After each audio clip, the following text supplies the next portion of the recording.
Texas. I'm Lynn Bizzle, the fire chief in Fredericksburg. I am here helping. Could you guys move up to the mic when you talk? Oh, Sorry. Can you start over for us? Yeah. Okay, good afternoon from Ingram, Texas. My name is Lynn Bizzle. I'm the fire chief in Fredericksburg, Texas, here assisting the Ingram Fire Department and the flood activities that have taken place on July the 4th. I would tell you that this volunteer department here in Ingram, right outside of Kerrville, has been working since 2 a.m. on July the 4th, and they have done a tremendous job.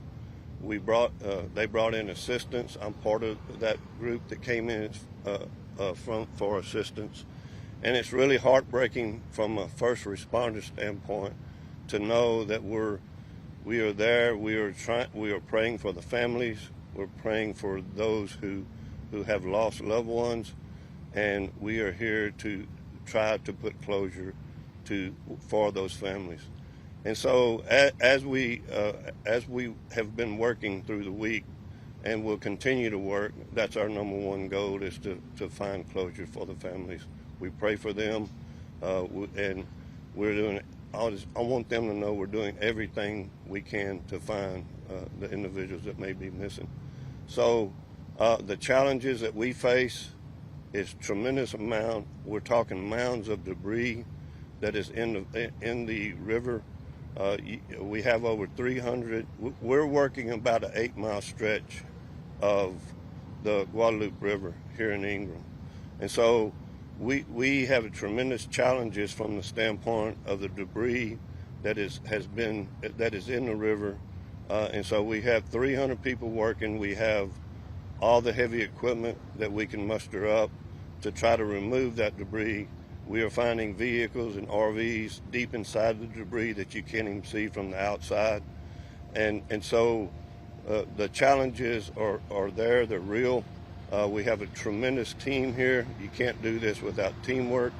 And our team is really done a fantastic job.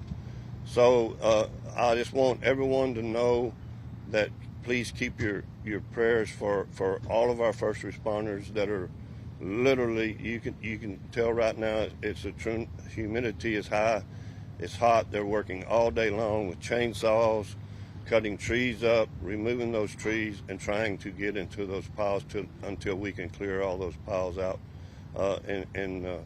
and make sure that no one is in those areas. So I want to make sure that our team, and it's a true team because we come from all walks of life. We're just like everyone else. This is our job. This is what we do, and this is what we chose to do. So we want to make sure that everyone understands it's a challenging job, but in the same token, we're here for all the right reasons. So thank you. Thank you. Reagan? Operations? Okay, so my name's Jeremy Prophet. I'm Assistant Fire Marshal, Andrews County. I'm the Sector Chief over law enforcement and security on this 8-mile stretch of river. One of the biggest things that we're asking of all media right now is to stay out of the operation zone for safety purposes.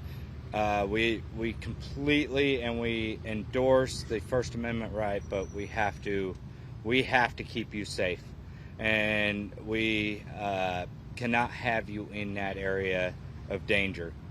I will be trying to organize a couple of things, and I'll get back to the ones who are here with that here at a later time. But currently we're asking that no media is on the riverbank. The whole riverbank from the 8-mile stretch is considered in the declaration of disaster, and it is a no media zone, no general public zone. The vast majority of property owners have already said they don't want people on their property. So we encourage, if you are thinking about going to the river, don't. You're hindering our search efforts. And if something gets out, which we've already had to get out on social media, which is our worst enemy right now, is when someone's loved one is found. We don't want them to find out that way. We're here to respect the families and have dignity for everything going on. So if we can all work together with that, I think we'll make it through it. So with that, I'll start with the questions. Anybody have any questions? How many volunteers or how many people are searching this stretch of the river? 300. Is that just search and rescue? Is that just the search parties? And where are they coming from? Is that might be you too, Greg? So I'm Reagan Rapke. I'm the operations chief. The answer to that question is 300 people is who we have on the, and they come from all over the state of Texas, all over. So are these just fire departments, search and rescue teams, or do you have private individuals coming out? What makes up these 300? So this makes up, it's fire, EMS, military, law enforcement, and heavy contractor operators. Okay, we've seen a lot of people who want to help.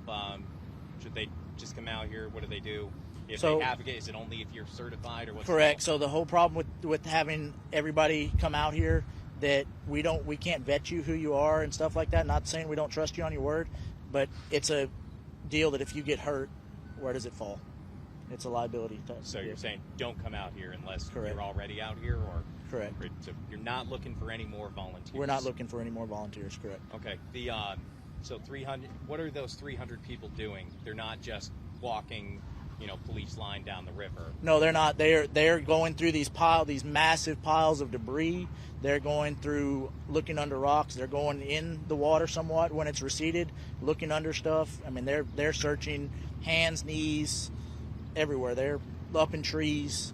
If there is a vehicle, an RV found, they're finding all that. They're looking in that stuff. What's the process for 8 miles? I mean, are you just taking like a couple yards at a time, getting it completely cleared, or is it going to be multiple passes over multiple weeks, sort of thing? So we're trying to get it done in one pass, and as we have it divided up into 4 sections, and my 4 teams are going down and moving as they clear it. They're doing it very methodically, and as they clear, they go. If we do have a possible hit or something like that, there's a question. We do have some cadaver dogs out and about, and we try to get one over there to confirm. If not, we're digging it no matter what. Yeah, I mean, some of these piles are pretty large. I was out that hunt the other day. It's 15, 20 feet off the riverbed.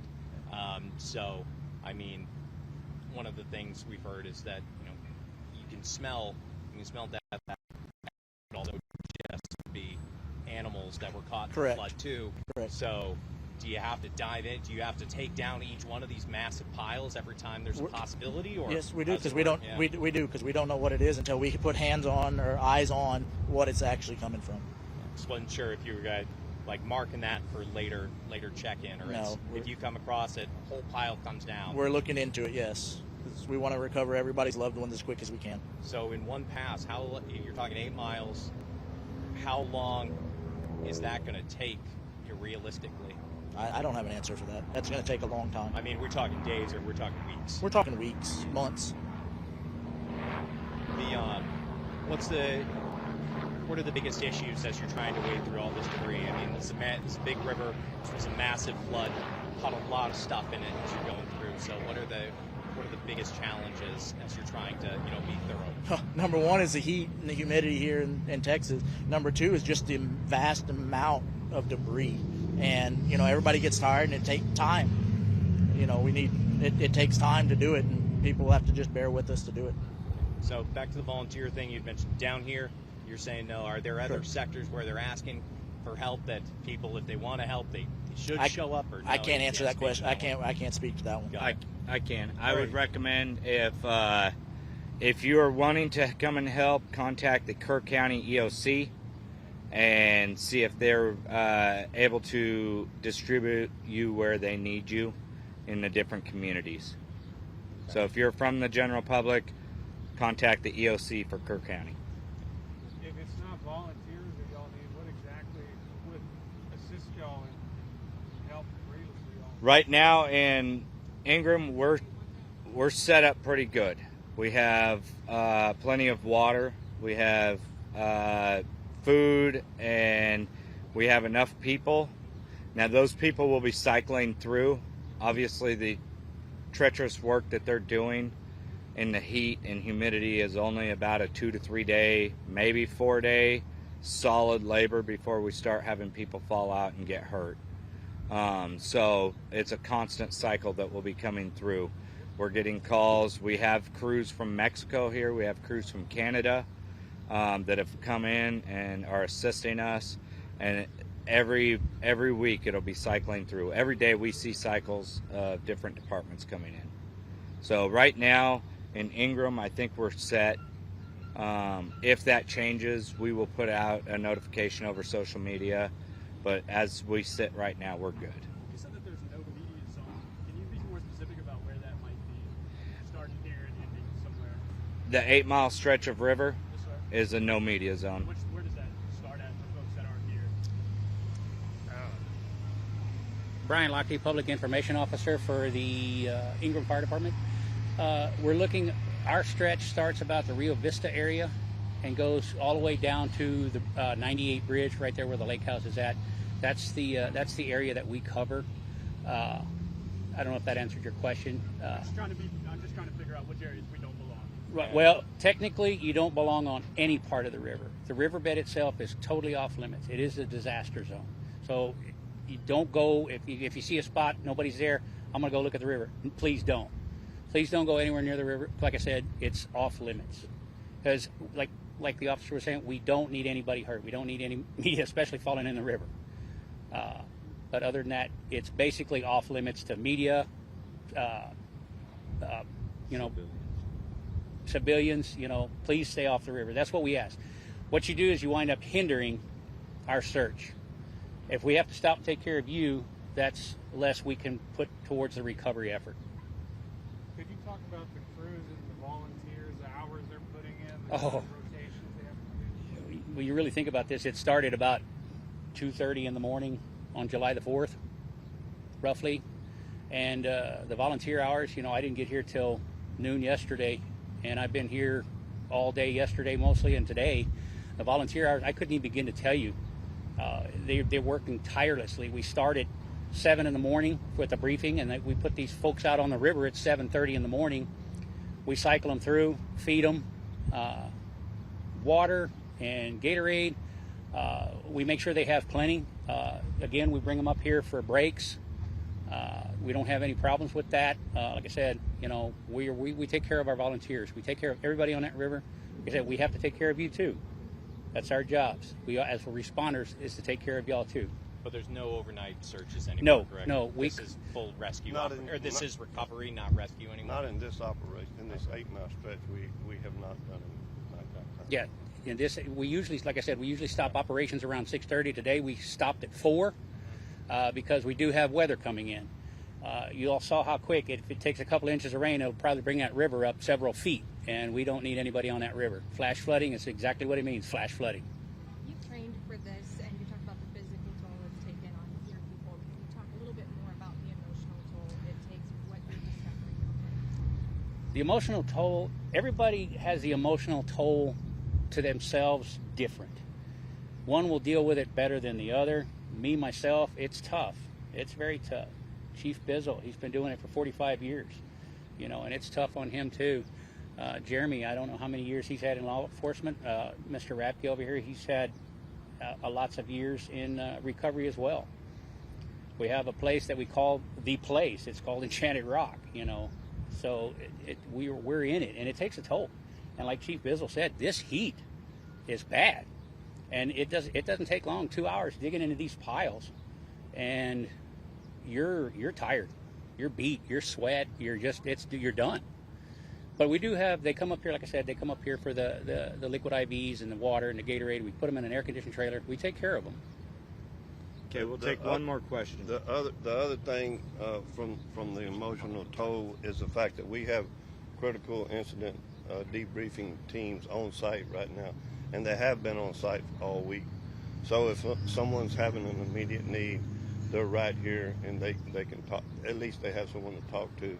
And then as we move forward, there will be additional meetings that will take place from the critical incident stress debriefing teams to help our responders when all this is said and done. Go ahead. I was just going to ask, are you able to say how many people have been found in this stretch that you guys are covering?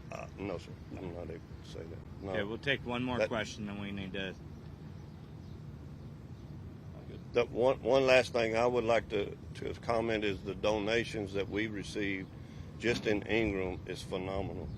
We have tractor trailers load of donations. We asked for hard hats. We asked for chainsaws. We asked for shovels. We asked for rakes, and they're here. And we are handing those out to our first responders because we didn't have enough of those tools to be able to hand out to 300 people because our normal operations are, not 300 people. And so if you'll look around this area here, you'll see all the donations that have been, and this is truly donations. They haven't asked us for paying them back or anything. We're talking about companies, we're talking about individuals, we're talking about the community. Because as a visitor here from Fredericksburg, I get to go home. They still have to live here, and that is a critical piece of them moving forward. And just not another question, just wanted to clarify, the 300 people that are on the river searching, that's a mix of, professional firefighters and volunteers. So it's a mix of professional people who are doing their job and other people who have come here and they're just and people that just said, hey, we want to help, and we put them to work. Cool. Okay. Thank you. Thank you. Yeah, thank you. Thank you. Thank you.